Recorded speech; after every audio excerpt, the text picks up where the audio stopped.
Lahore high court Rawalpindi bench نے سربراہ عوامی مسلم لیگ شیخ رشید احمد کی گرفتاری کے خلاف پٹیشن نمٹا دی۔ Lahore high court Rawalpindi bench کے جسٹس صداقت علی خان نے شیخ رشید کی گرفتاری کے خلاف پٹیشن پر سماعت کی۔ شیخ رشید سماعت کے دوران عدالت میں پیش ہوئے اور بیان دیا کہ سی پی او راولپنڈی اور دیگر پولیس افسران میرے ملزم ہیں اور میری گرفتاری میں ان کے چہرے شامل ہیں، لیکن میں فی سبیل اللہ انہیں معاف کرتا ہوں۔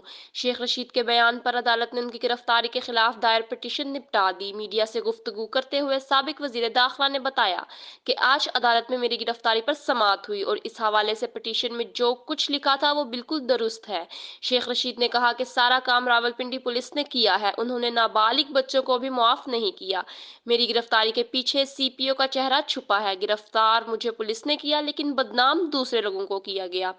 ان کا کہنا تھا کہ ہمارے گھر کے ملازمین، خواتین اور بچوں تک کو نہیں چھوڑا گیا۔ انہوں نے مزید کہا کہ 30 تاریخ کو لال حویلی کا اہم کیس ہے، اس دن میں تفصیلی آپ سے بات کروں گا، میں نے اللہ کی رضا کے لیے آپ سب کو معاف کر دیا ہے۔ دوسری طرف نون لیگ کے اندر سیاسی ریاستی پالیسی کے حوالے سے اہم تبدیلیوں کا امکان ہے۔ نواز شریف کی طرف سے شہباز شریف کی مفاہمتی پالیسی کو قبول کرنے کے بعد اہم تبدیلیاں ہوں گی۔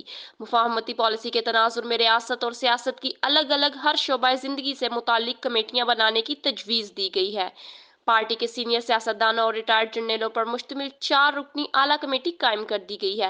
4 رکنی کمیٹی ملکی سیاسی اور ریاستی فیصلہ سازی کے ہر معاملے میں رابطہ کمیٹی کے طور پر کام کرے گی۔